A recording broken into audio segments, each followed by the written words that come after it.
So on this channel for a number of years now, we have been warning you about the divide and conquer agenda, divisions that have been artificially sown into our society by special interests who only want power and, of course, are doing it by effectively using social media outrage culture. And the question I want to ask is, have we gone too far? Directly talking about two specific stories. One here by the Los Angeles Times that talks about the LA terror plot thwarted, Army vet planned mass casualty event, says FBI, and a second one by the Daily Caller that says, quote, FBI investigating Antifa for plotting to buy guns from cartel for, quote, armed rebellion. Now, of course, as we know, a lot of this information is based on the FBI. It is worth questioning. It is worth looking into, since the agency does not always have the best track record of being accurate sometimes. But these are two important stories that I believe, Jason, talk about the kind of larger escalations, the larger tensions that have been happening politically and now are looking more likely to cause more violence than ever. Should we go into the first story here by the Los Angeles Times talking about this LA terror plot, or should we get into the kind of FBI investigation on the Antifa group allegedly with them trying to buy guns? Which one would you like to talk about first, Jason? I mean, for me, they're two completely separate stories. And when you look at like the LA terror plot thwarted, again, it doesn't seem like this was the smartest guy in the world, but at least they did the right thing. For those that don't know, they were given false IEDs or explosives, and then he was to plant them. So there was no real weapons involved in these attacks. Some of the sketchier information in there are from informants and him having an AK-47 style device. But if you look at his online ramblings, this to me is how an investigation should be done. They found somebody who was mentally unstable. They infiltrated him with an informant. When he planned action, they brought in an actual investigator. They gave him a fake IED for him to cause a fake attack, and nobody was hurt. So, if this is actually accurate, I would say they did a good job here. If it is, this is all according to FBI. It could be that he was egged on. It could be that he was totally mentally efficient. What's the correct term? I can't say the R word anymore. Retarded. He could have been mentally retarded, which has documented, has happened before. The FBI has taken people who had no friends, were mentally incompetent, and said, hey, if you want to be my friend, go do this. We're going to find that out. But at first-hand value of what the FBI says, I kind of agree with your initial assessment, because this was a combat-trained Army veteran who said that he wanted, quote, revenge for the attacks on Muslims all around the world, specifically with what happened in New Zealand. His name was Mark Stephen Domingo. He was 26 years old, and of course he was arrested after he was given these kind of fake improvised explosive devices, and he carried them to a truck in order to put them during a rally that was happening, that was organized by a right-wing protest group. Now, of course, the right-wing protest group never showed up. There was about 200 counter demonstrations on the left, but this guy even wrote a manifesto that used a lot of the left-leaning kind of language.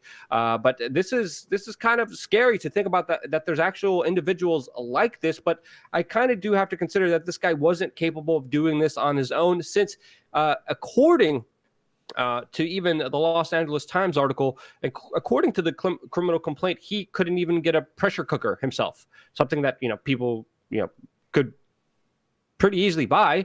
But according here, he says he referenced the 2013 Boston Marathon bombings while asking the FBI informant to help him get access to simpler pressure cookers. Okay, but again, moving on. We got to be careful with the language here. I haven't been thinking about that. But regardless, the rally that he was kind of going after was a rally organized by the United Patriots National Front. Ford Fisher went out there to document that as an independent journalist. He's a little shocked. He was like, holy cow, there's a rally that some guy wanted to do a lot of significant harm to a lot of people that I was at. And he's kind of He's kind of perplexed on if the FBI maybe should have warned people or not warned people, since of course he was arrested and it was maybe still unknown if there was other affiliates. But again, it was undercover officers. This guy was also talking about using weapons, using guns, until the undercover agents suggested, hey, why don't you use these IEDs that we have made for you? And of course, this guy wanted to get caught. He wanted to have as much attention on this as possible. But it looks like from the initial reports, the authorities did conduct themselves in a correct manner from everything we are seeing from them from these initial reports, which does need to be said. And it is kind of worrying. I mean, I cover these events a lot of times too. It is kind of insane to think about some guy literally trying to bomb this place as some kind of sick, twisted vengeance, as some kind of sick, twisted political attack because of his religion and ideology. It does leave some concerning elements for me to ponder about, Jason. But then there's also, what people are saying, a similar event, but also kind of more convoluted with this other FBI investigation that is happening on the border as well, near San Diego. And that, of course, is this FBI investigation that the Daily Caller is saying was allegedly Antifa plotting to buy guns to start an armed rebellion. Luke, before we even get to that, which also to me is very contrived, let's talk about some of the other details in this case, because I think it's important. Because to me, this isn't new. This isn't about bleeding left. This is a crazy person. He talked about on several occasions just killing random military and police officers. That's not targeting a right-wing group. At one point when he went to the... Wait, no. I disagree with you, Jason. He wrote in his manifesto, he wants to target people specifically because of what happened in New Zealand and because of the U.S. aggression around the world against Muslims, right? So when he's going after police officers, when he's going after military men, that's political. That's him espousing, he said anti-imperialist, which is usually a talking point of the left. This is, I would disagree with you here, Jason, strongly, because he was doing this this was definitely politically motivated. No, it wasn't. It was crazy person motivated, and it's pretty obvious, as he said he would carry out large-scale attacks, explosions on a freeway. No way to know what political affiliation someone on a freeway is, Luke. Hundreds or thousands of U.S. citizens injured. Hold on. Random police, random military people. You don't know that they are, again, right or left leaning. You can say they're authoritarian all day. Or how about just a random drive-by on the streets with an AK-47 style gun? I don't like that terminology, but none of that stuff. Drive-by shooting using an assault rifle. That's not targeting a specific group. That's being a crazy person. Okay, that's some of the things he espoused, but the detailed plans he made was specifically going after a right-wing rally in San Diego. The second target he had was, of course, another rally that was protesting the sanctuary city of California by, of course, right-wingers. That was the second target. He talked about a manifesto and wanting justice. And again, looking at authority figures, which of course, more left-leaning people have problems with police officers and military personnel. That's pretty clear. To me, this was very politically motivated. Yes, crazy person, which does need to be attributed here. Totally insane person. Yes, because it takes an insane person to do something like this. So let me ask you something, Luke. To imagine that politics didn't have anything to do with this is naive, in my opinion, Jason. Well, I think that you're completely wrong, as he also considered blowing up the Santa Monica Pier, as it would be crowded. And let me tell you something about California and the Santa Monica Pier. Not a lot of right-wingers hanging out there. But again, this is a completely different story than the one that you wanted to get into. Again, I'm going to go on the record saying, until we see or hear the recordings, there's a good chance that these FBI agents, informants, were directing him towards those different demonstrations and trying, again, to make this political. I don't know that it was. Well, again, when you start talking about blowing up the pier, when you talk about random drive-bys, when you talk about random military and police, there's no way they're all right-wingers. I understand the two events that they talk about were that way, but this is a crazy person. And again, I think the FBI actually did a good job here because nobody was killed and they gave him dummy devices. So you kind of contradicted yourself there a little bit. Again, I do think we do need to be skeptical. I agree with you on that part. From the initial reports, it looks like it's good. It looks like it's political, but we will see with more information. We choose to disagree on our initial assessments here, but we will find out later who was right and who was not right around this bigger thing. But to me, there is something to say about the larger kind of divide and conquer politicization that is leading people to more extreme circumstances. Now, the next article that we want to get into and talk about really quickly is more contested, I believe.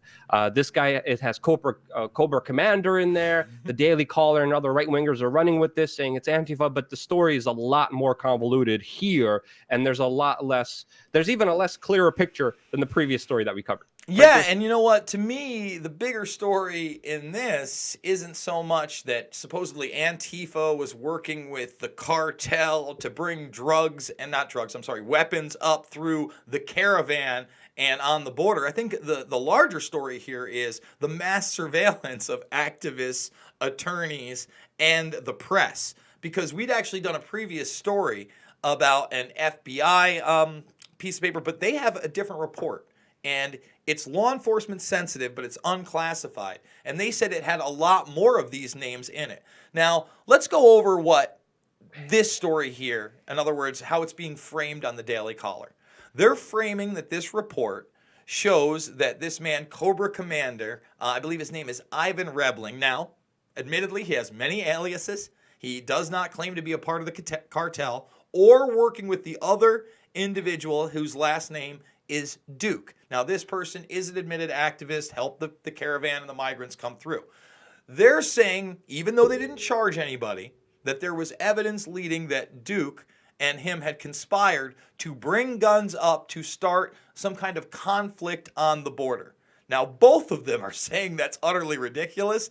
And some of the things that point that way, Luke, are the fact that this guy doesn't like Hondurans. In fact, he points to videos he has done talking very badly about Hondurans because they are his quote-unquote enemies. Now, I would encourage people to read the entire article of the San Diego Union Tribune. It's very balanced. It shows you both sides. And even Duke said he would never work with this guy because of his view on Hondurans. Now, aside from that, the report also talks about how supposedly Rebling had encouraged people to bring their own weapons on there and then buy guns on the way. Now, that doesn't sound much like an operation. The other thing I would say is this. He does have a criminal record, and he's very open that he has associates that are in cartels. But it does seem, Luke, that if you're in any kind of power structure in South America, and especially Mexico, you're going to have those kind of ties. Well, yeah, and people don't understand. A lot of people in Tijuana are not happy about the caravan situation.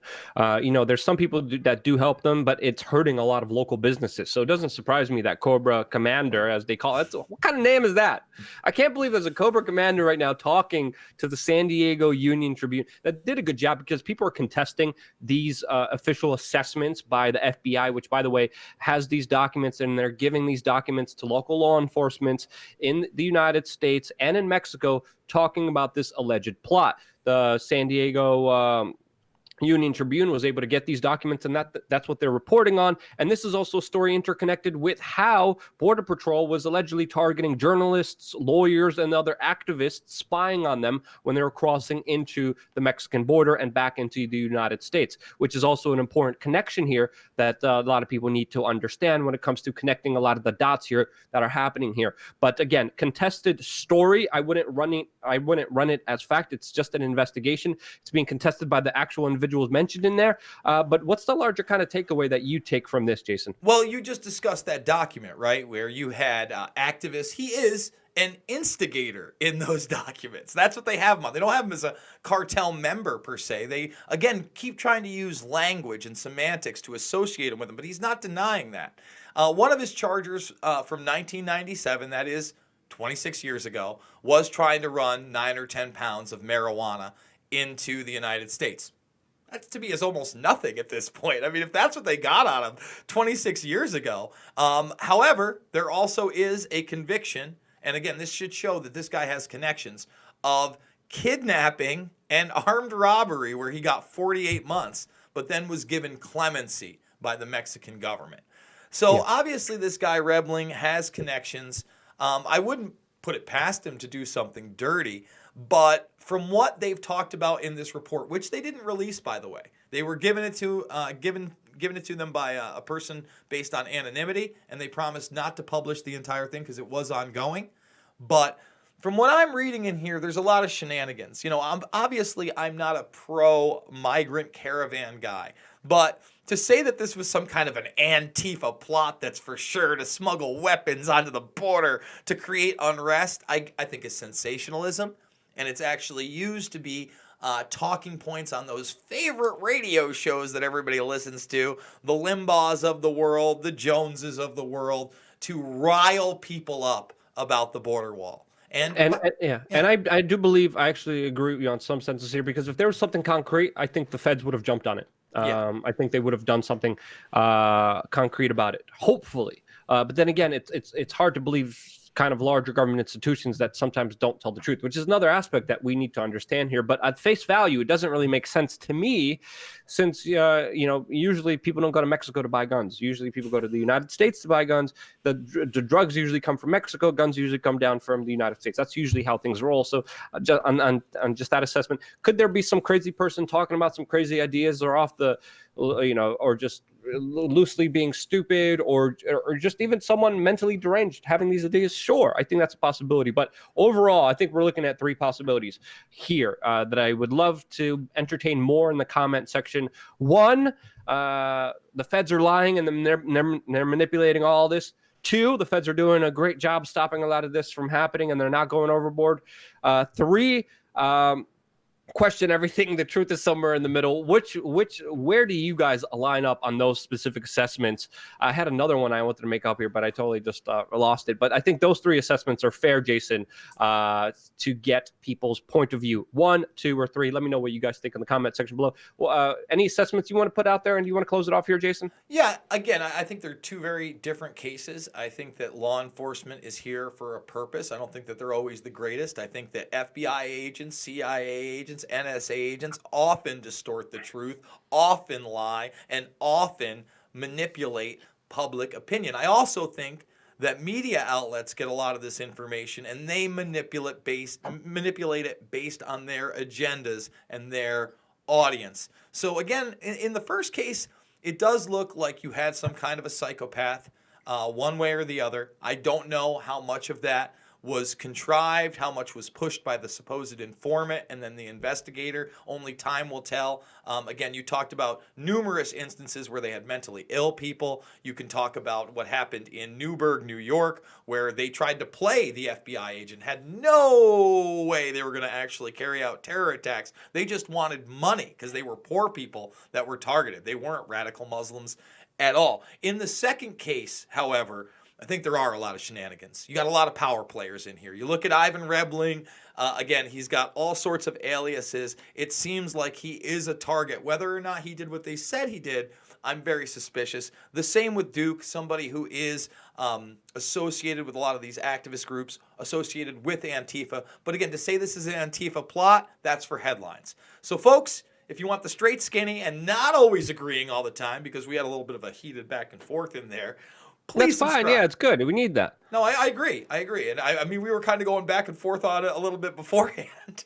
So, why not give it to the audience? Guys, subscribe to both channels, please. We are Change. Pulse Change. We're putting out four videos a day, 3 on the backup, 1 on the main. Ring those bells for notifications. Share them on social media. Put them in your playlist too. You make a playlist, pop them in there.